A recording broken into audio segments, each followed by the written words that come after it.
Is there really a monster in Loch Ness? Does this film, shot in 1936 but lost until today, really show the creature? And does this film, shot 41 years later, mean the monster is still lurking there today? Is that what Alex Campbell has seen more times than anyone else alive? I've seen it 18 times. Mysteries from the Files of Arthur C. Clarke, author of 2001 and inventor of the communication satellite.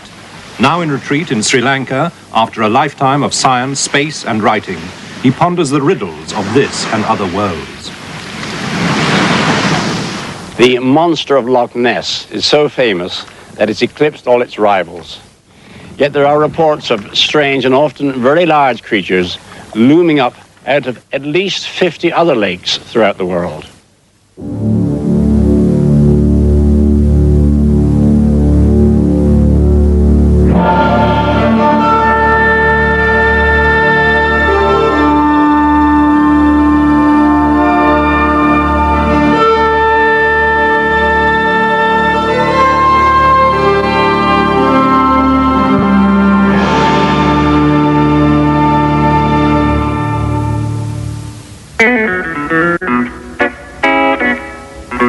Lake Okanagan, Western Canada, 130 miles long, 800 feet deep, and apparently abode of one of the world's most frequently glimpsed monsters, Ogopogo. 63 OV country, mainly clouds today with a high from 4 to 6 degrees. The lows tonight around the 0 mark. Wednesday, according to Old Stormy, to be... Today, Ogopogo's the star of a phone-in on local radio station CKOV in Kelowna. Period. I like the sounds of CKOV. Good morning and welcome to OV's Open Line program. I do believe that's what's going on in here this morning. Therese, how are you? I'm fine, thank you. We're talking about the Ogopogo today. A lot of people in the area have seen it.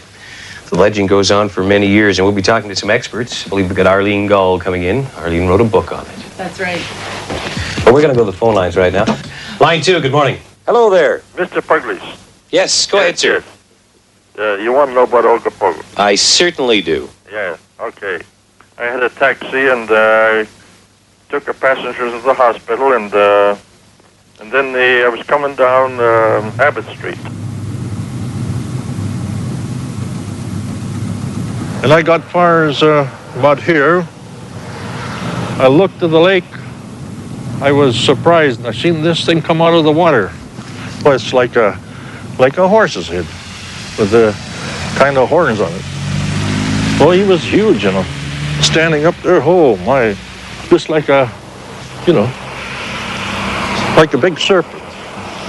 Then another fellow come behind me and he says, "What are you doing looking at?" He says, "I seen Ogopogo over there."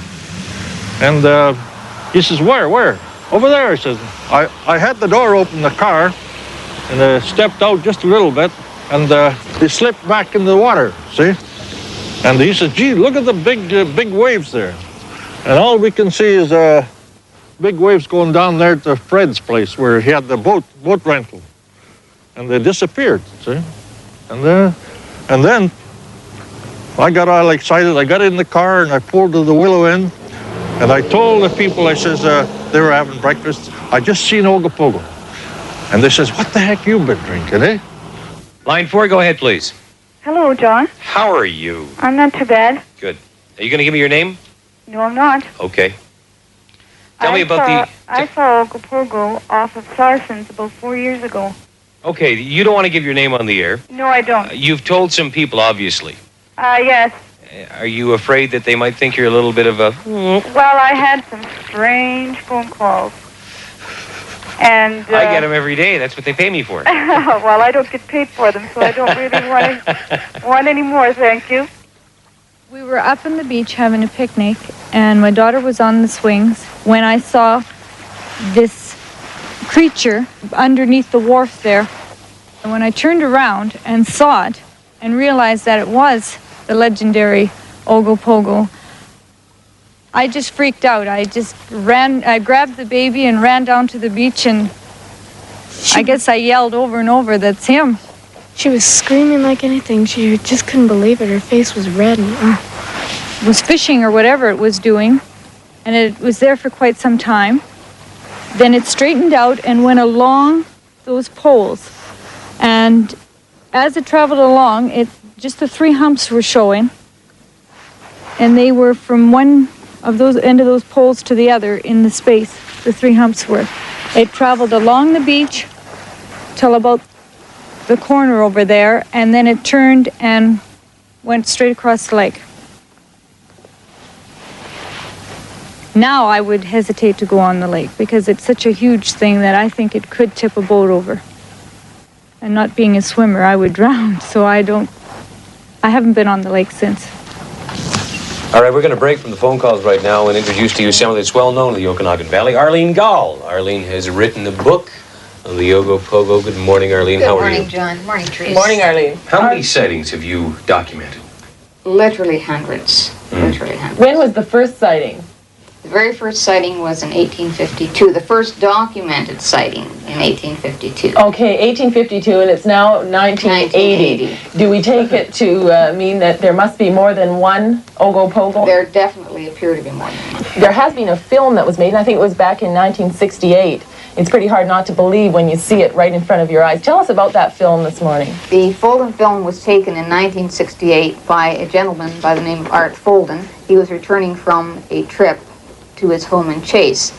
And as he neared the Peachland area, he spotted an object out on the lake, and he said to his wife, "Look, there's Ogopogo." And she laughed at him. And he got out and started filming the creature. And what we see in the film is a large animate object moving through the water, surfacing and submerging at various speeds and at various times.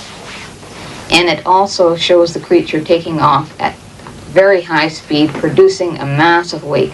And this is the footage in the film that I like very much, because you see a creature just pushing water something terrifically with a massive wake in front, just creating huge wave action. This is believability on my part. Have there been any recent sightings?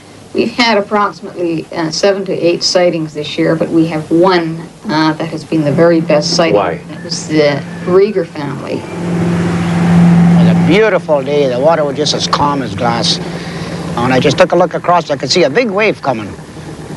And at that time, I just didn't take much notice of it, and it kept coming closer, and I thought to myself, why would there be a wave coming if there's no wind or anything? So I called to my son, I says, come on back here, and I says, take a look and see if you think, what the heck's coming down the lake here? So he took a look at it, and he says, gee, I don't know. So we had his grandson, my grandson was along too. And he said, hey, Grandpa, he says, that's the Ogopogo. It would have ran right into us, but we had to weir the boat off alongside, and then we followed it alongside for about, maybe 15 to 20 minutes. And I'd say the monster was possibly 14 to 16 feet long, which was above water, sticking above about 3 feet. And had quite a hump on the front shoulders and had a hump on the back where the tail went. And I'd say the tail was approximately, probably 30, 40, maybe 50 feet, because we couldn't see the end of it. But he did have a long tail. He had 4 legs, and I'd say the monster weighed approximately maybe 30 ton. And his head in the front was moving from side to side. It seemed like he was looking for fish or feeding or something like that, and he was stirring up a tremendous amount of water.